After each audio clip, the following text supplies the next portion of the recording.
오늘은 환경주일입니다. 교회를 들어오시다 보면 정문 오른편 기둥에 표시가 하나 붙어 있는데 뭐가 붙어 있는지 아시나요? 녹색교회, 이런 나무판이 작게 붙어 있습니다.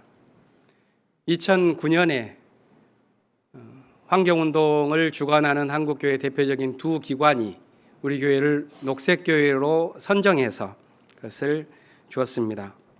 한국기독교교회협의회 생명윤리위원회와 기독교 환경운동연대가 매년 녹색교회를 선정하는데 9년 전에 우리 교회가 선정된 걸 보면 꽤 일찍 된 것 같습니다.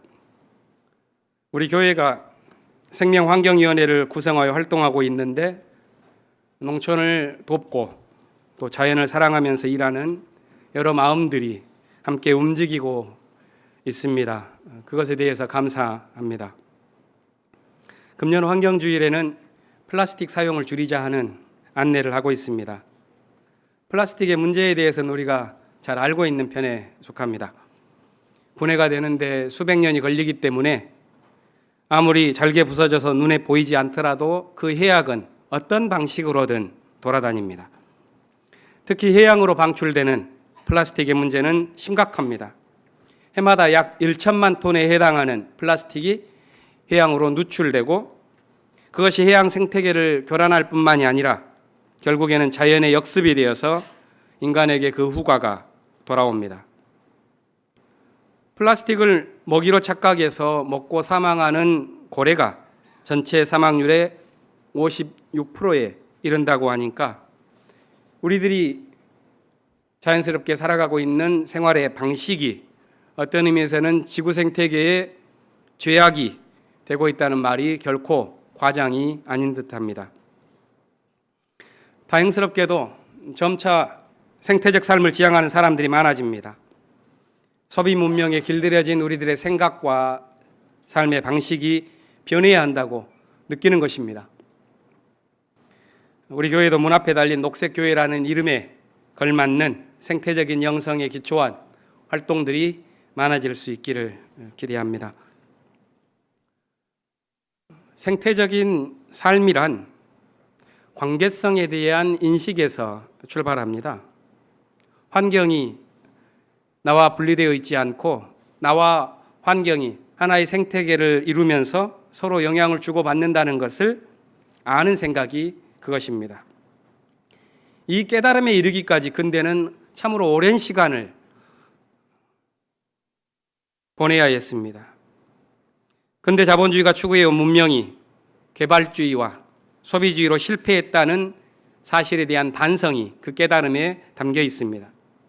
근대를 살아온 사람들은 자신들이 마치 환경으로부터 독립된 주체처럼 생각했습니다. 하지만 거기에는 폭력적인 이기심이 담겨 있습니다. 냉정하게 말하자면 근대에 길러진 주체적인 인간은 관계성의 비전을 상실해간 사람입니다. 유아론적인 나르시시즘에 빠졌다고도 말할 수 있겠습니다. 이들은 그렇기 때문에 자신이 힘을 가졌을 때 진리 실현을 위해서 헌신하기보다는 상대방을 거꾸로 뜨르는 일에 활용을 했습니다. 그렇다면 근대의 사람들이 추구해 왔었던 해방이라는 것도 결국 적으로 간주된 타자를 정복해서 얻은 전리품 아닌가?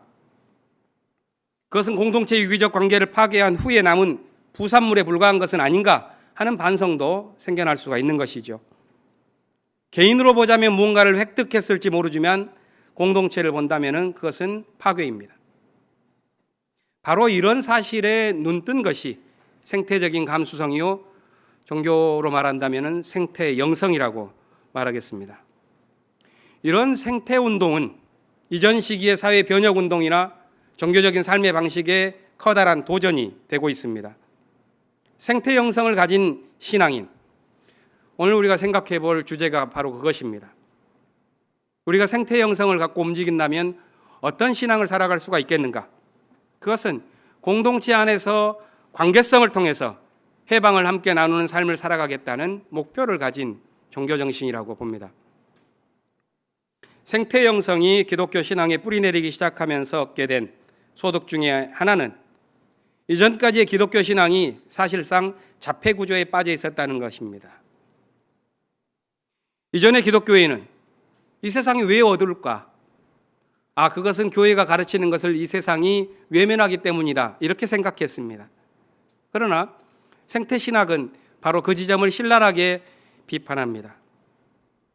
이 세상이 어둡게 된 것은 기독교의 가르침과 그 이상이 구현되어서가 아니라 아주 역설적으로 그것이 거꾸로 잘 실현되었을 뿐만 아니라 그것이 도리어 역사 속에서 죄악의 실제 원인이 되었다는 냉혹한 진실을 깨달아 버린 것입니다. 기독교 복음 자체가 승리주의적인 근대 이성의 구미에 맞게 변모되어 오면서 실상 사람들에게 깊은 감흥을 줄 수 없는 정신이 되고 말았습니다. 그럴 때 교회는 담대한 모험을 선택하기보다 성공주의, 소비주의, 개발주의, 이런 자본주의의 우상을 복음이라는 미명으로 불러내어서 겨우 목숨이나 연명하는 길을 선택하곤 했습니다. 이제 생태 영성을 갖고 우리가 살아간다면 다른 삶을 꿈꾸고 다른 문화를 체득하는 데 힘써야 할 것입니다. 오늘 주어진 성경 본문은 안식일과 관련된 주제입니다. 그래서 만물의 안식이라는 제목을 정하고 성경 말씀을 이런 생태 영성의 시각에서 한번 읽어보고자 합니다.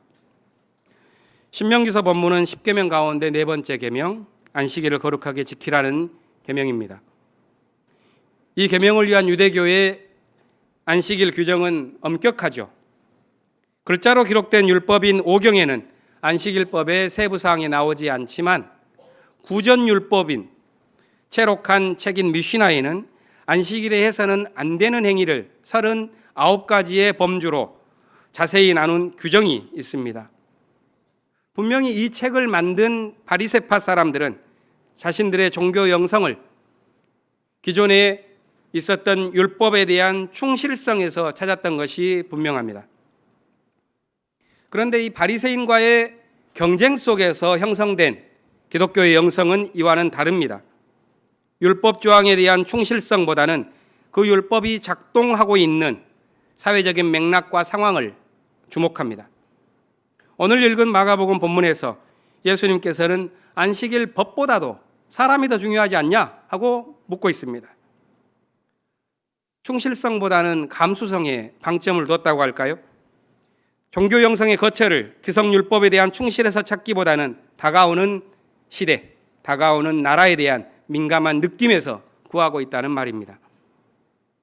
그렇다면 오늘 신명기 본문에 나오는 안식일 규정, 안식일을 거룩하게 지켜라 하는 이 성서의 명령도 우리가 바리새인들처럼 지키는 것이 아니라 예수의 정신을 따라서 지키는 방법이 없겠는가 하는 것을 생각해 볼 수가 있을 것입니다.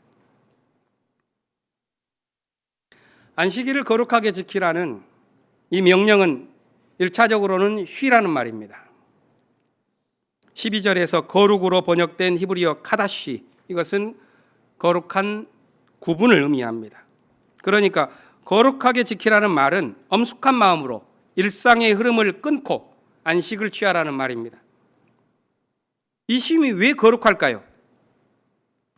그것은 보통 우리의 휴식은 자본의 지배와 통제로 허용될 때 가능한 것처럼 인식하지만 이 쉼이 거룩한 이유는 평등한 세계를 위한 하나님의 명령을 따라 추구되어진 안식이기 때문에 그렇습니다. 이 안식일 규정에서 쉬는 사람은 주인만이 아니라 자녀들, 종, 짐승들, 식객들까지 포함됩니다. 다시 말해서 이 쉼에는 평등과 해방의 기운이 감돌고 있습니다.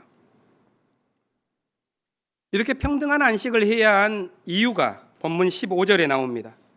이집트에서 종살이하던 시절을 기억해야 하기 때문입니다.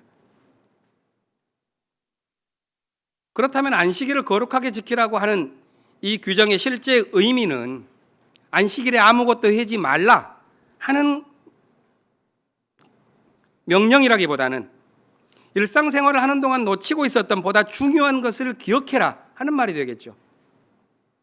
다시 말해서 안식일법은 단지 행위 금지의 율법 규정이 아니라 해방의 때를 기억하면서 평등의 세계를 연습하라는 보다 적극적인 믿음 규정이라고 볼 수가 있겠습니다. 우리가 살아가는 이 세상의 것들은 모두 변합니다. 심지어 우리의 기억도 변합니다.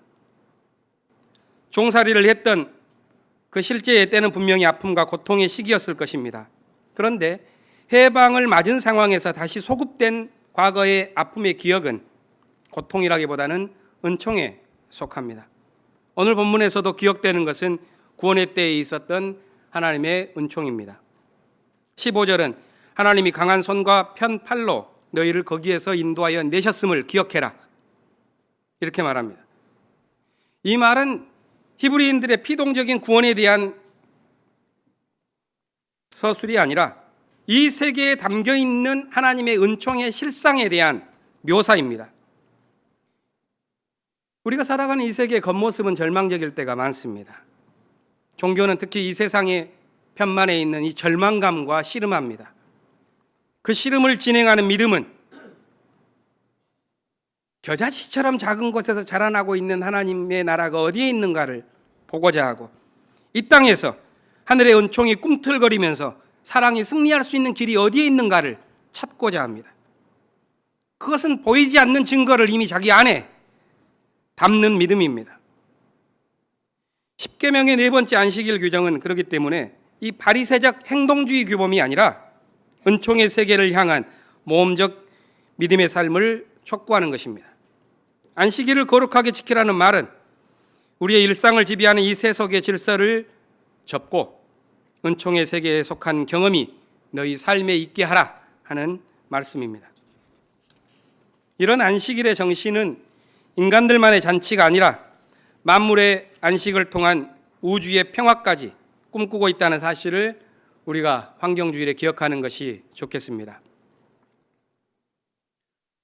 안식일 정신이 확대된 안식년 규정은 인간과 동물만이 아니라 심지어 경작하는 땅, 그 땅 자체도 휴경을 해야 한다는 것입니다.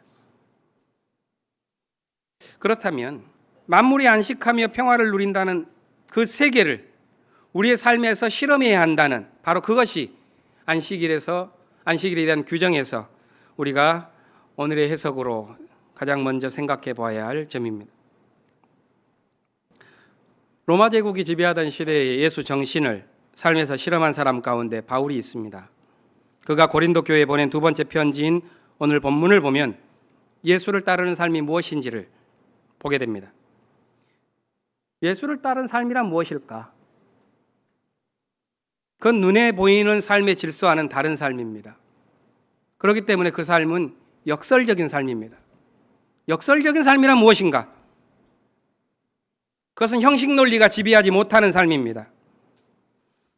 바울은 그리스도를 따르는 삶의 역설을 설명하기 위해서 오늘 고린도후서에서 질그릇에 담긴 보물이라는 상징을 활용하고 있습니다.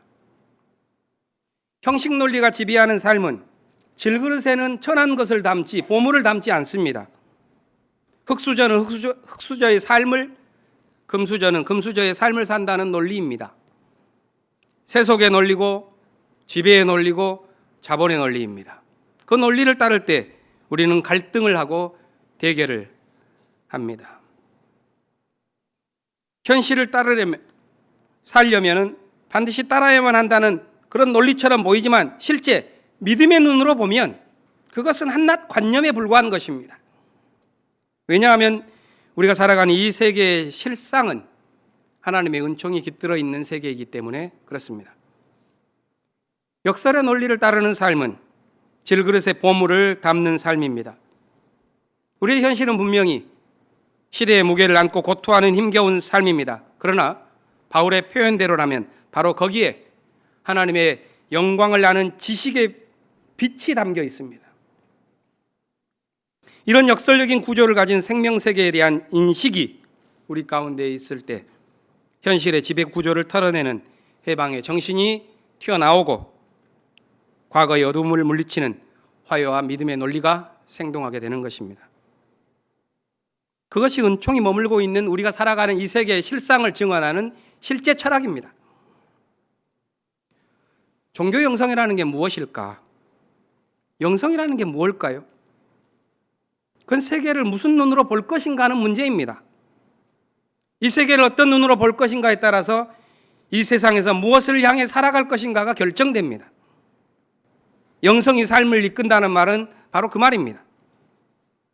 바울은 역설의 논리, 질그릇에 담긴 보물에 대한 역동적인 사상으로 자신의 믿음을 증언하고 있습니다. 5절을 보십시오. 바울은 이렇게 말하죠. 우리가 전파하는 것이 무엇인가? 우리 자신이 아니다. 그가 증언하는 것은 자기 자신이 아닙니다. 그는 자신을 주장할 게 많죠. 자랑거리가 많은 사람입니다. 그러나 아무리 자신을 강변한다고 하면 할수록 그의 삶은 로마의 식민질서 그물에 걸려서 파닥거리는 초라한 인간밖에 더 나오겠습니까? 그렇기 때문에 바울은 자기 자신이 아니라 다른 두 가지를 증언한다고 말합니다. 하나는 예수 그리스도가 주님이라는 사실과 다른 하나는 그 주 예수를 위하여 자신을 종으로 내어주는 삶을 살아간다는 것입니다. 여기서 종이 된다는 것은 피동적인 굴복이 아닙니다. 하늘의 은총을 믿기 때문에 그 믿음을 따라서 자신을 내어주는 자발적인 복종입니다. 이렇게 자신을 종으로 내어주는 세계, 거기에 어떻게 화해와 해방이 있지 않겠습니까? 그렇다면 어떻게 바울이 이런 삶을 살아갈 수가 있었을까? 그 까닭이 6절과 7절에 나오지요. 그것은 주님의 은총을 깨닫고 그의 정신이 주님과 함께 혼연일체를 이루고 있기 때문에 그 삶이 가능하다는 것을 우리는 알게 됩니다. 그리스도의 얼굴에 나타난 하나님의 영광을 아는 지식의 빛이 자기 마음에 빛나고 있다고 말합니다. 바로 이 마음은 자신이 짜낸 종교 감정이 아닙니다. 하나님께서 주셨다고 말합니다. 그것이 보물처럼 안에 담겨 있을 때 비록 질그릇과 같은 존재이지만 그 삶이 하나님으로부터 온 능력을 따라 살아갈 수 있을 것이라고 말을 하는 것이죠. 8절과 9절을 보면 그 능력이 어떤 능력인가? 사방에서 괴롭힘을 당해도 움츠러들지 않고 답답한 일을 당해도 낙심하지 않고 박해를 당해도 버림받지 않고 거꾸림을 당해도 결코 파멸하지 않는 삶이다. 이런 역동적인 삶이 가능한 것은 그건 정신의 마법이 아니라 하나님의 은총에 내맡긴 삶에 임하는 하늘의 축복입니다. 그 삶이 역설적인 삶입니다. 살기 위해서 죽는 것이고 바로 죽었기 때문에 살아나는 삶입니다. 그것이 10절 11절에서 이어지는 바울의 고백입니다. 우리는 언제나 예수의 죽임당하심을 우리 몸에 짊어지고 다닙니다. 그것은 예수의 생명이 또한 우리 몸에 나타나게 하기 위함입니다. 우리는 살아있지만 예수로 말미암아 늘 몸을 죽음에 내어 맡깁니다. 그것은 예수의 생명도 또한 우리 죽을 육신에 나타나게 하기 위함입니다. 얼마나 역설적인가요? 이 생명세계의 실상은 이렇게 역동적이기 때문에 빈약한 형식 논리에 사로잡히지 않는 역설적인 구조를 갖고 있는 법입니다. 하나님의 어리석은 이 세상의 지혜가 되는 법이요, 꼴찌처럼 사는 자가 첫째가 되고 종이 된 자가 세상을 구원하며 죽음으로써 복종하는 자가 부활의 첫 열매가 되는 것입니다. 그러나 관념적인 지배의 논리는 바로 이런 삶의 진실을 부인하고 감추고 짓눌러서 질식시키는 것이죠. 그렇기 때문에 깨어난 영성은 삶이 몸일 수밖에 없습니다. 오늘 마가복음 본문은 안식일에 있었던 두 가지 사건을 전합니다. 밀 이삭을 잘라먹은 제자들의 이야기와 회당에서 병자를 고친 예수님의 이야기입니다. 이 두 이야기는 안식일법의 규정으로 생명을 억누르는 바리새인들과의 대결을 다루지만 동일한 교훈을 주고 있습니다. 우리에게 생명을 택하라는 말입니다. 첫 번째 이야기는 이렇죠. 안식일에 예수님과 제자들이 밀밭 사이로 걸어갔습니다. 제자들은 배가 고팠는지 밀 이삭을 잘라 먹었습니다. 이것을 본 바리새인들이 왜 안식일법으로 금한 것을 행하느냐, 안식일에서는 안 되는 일을 왜 하고 있느냐, 이렇게 묻습니다. 예수님은 그들의 생각을 뒤집어 버립니다. 안식일이 사람을 위해서 생긴 것이지 사람이 안식일을 위해서 생긴 것인가? 묻죠. 이 직관적인 말에 담긴 해방의 힘은 율법의 위협을 단숨에 이겨냅니다. 두 번째 이야기는 병든 종교의 현실에서 출발합니다. 안식일을 맞아서 회당에 모인 사람들이 관심했던 것이 고작 사람을 고발하려는 것이었습니다. 그들은 예수가 안식일법을 어기고 병든 사람을 고쳐주는지를 보고 있었습니다. 그러자 예수님이 이 대계를 더 극적으로 몰고 가죠. 모든 사람이 볼 수 있도록 마른 사람을 향해서 한가운데로 걸어 나오라 하고 아예 초대를 해버립니다. 대결이 시작되었습니다. 거룩한 이름으로 군림하고 있는 저 율법의 굴레를 어떻게 벗길 수 있을 것인가? 예수님은 대답이 필요 없는 질문을 던지죠. 안식일에 선한 일을 하는 것이 옳은가? 악한 일을 하는 것이 옳은가? 목숨을 구하는 것이 옳은가? 죽이는 것이 옳은가? 사람들은 침묵합니다. 어느 누구도 말을 할 수 없었습니다. 자기 스스로 율법의 그물에 걸려 있었을 뿐만이 아니라 서로가 서로를 시대의 율법으로 강박하고 있었기 때문에 그들은 아무 말도 할 수 없었습니다. 예수께서는 그들을 보고 처음에는 분노하셨다가 나중에는 그들의 심장이 굳어 있는 것을 보고 슬퍼하셨다고 오늘 성경은 말합니다.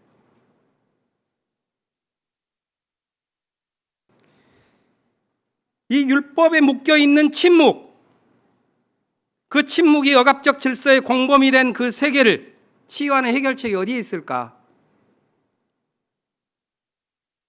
가까이 있었습니다. 예수님은 아픈 사람에게 말하죠. 손을 내밀어라. 그러자 말랐던 그 손이 회복됩니다. 이 간결한 사태가 죽었던 세계의 숨통이 되어서 새로운 질서를 부여하죠. 안식일법에 묶인 병자는 고침을 받았고 회당 안은 율법이 지배하는 세계가 아니라 생명의 진실이 환히 드러난 세계로 변하게 되었습니다. 참으로 간결한 사태 하나 때문입니다. 그러나 이렇게 완전히 변해버린 세계에서 바리새인들은 더 이상 견디지 못하고 밖으로 나가서 예수를 없앨 모의를 시작합니다. 어떤 면에서는 우리 민족의 현실이 딱 이런 회당 안의 전경 같아요. 그렇지 않습니까? 회당 안에서 있었던 그런 해방의 사건들이 최근 우리 민족 가운데에서 연이어서 벌어지고 있습니다. 분단과 전쟁이 만들어낸 율법이 오랫동안 행사해왔던 그런 마법을 잃고 한반도의 숨통이 뚫리면서 새 세계가 펼쳐지고 있습니다. 국가보안법이라는 분단시대의 율법으로 스스로를 얽어맨 사람들은 가련한 몸부림을 마지막까지 할 모양입니다. 이 율법의 바리새인들은 시대를 거꾸로 되돌리기 위해서 온갖 모의를 다하고 있지만 이미 생명의 진실은 밝혀지고 말았습니다. 남과 북의 교류가 범법행위다, 반국가행위다 이렇게 말해오던 이 율법주의자들이 거짓과 협박을 통해서 지키고자 했던 것의 실상은 분단체제였구나 하는 것이 온 세상에 드러났죠. 반면에 우리 민족의 운명을 우리 스스로 지고 간다는 그 당연한 이치가 이제는 모든 사람들의 마음을 사로잡아가고 있습니다. 분단 시대를 살아오는 동안 갈등과 반목이 일상이 된 그 시대의 공기를 호흡해야만 했던 사람들,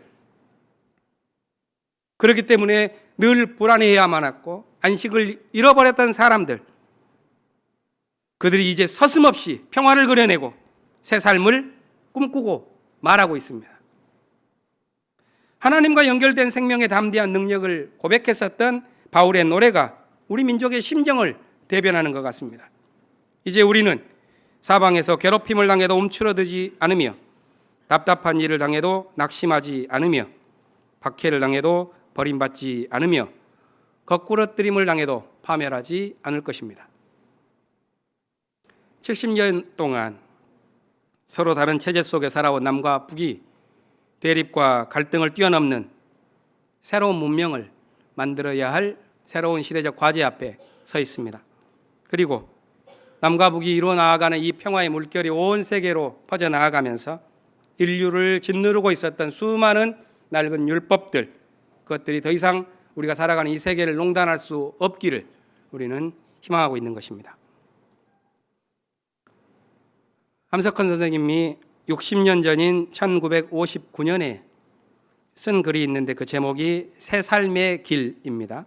그 가운데 한 토막을 읽고 오늘 말씀을 마치겠습니다. 사실 공산주의의 역사적 의미는 기존 종교의 선고를 내리는 데 있다. 공산주의가 있는 한 종교는 낡아 빠진 것이다. 이론의 가장 높은 것은 천당에 두고 실천의 가장 두터운 것은 자선사업에 두는 종교를 가지고는 아마 공산주의를 이기지 못할 것이다. 무신론을 이기는 것은 유신론이 아니다. 보다 높은 자리에 서야만 무신이 문제가 되지 않고 무산이 문제가 되지 않고 천당 지옥이 대립되지 않는 자리에 서야 할 것이다. 예수가 그 길을 이미 가르쳐 주었다. 잠시 침묵하겠습니다.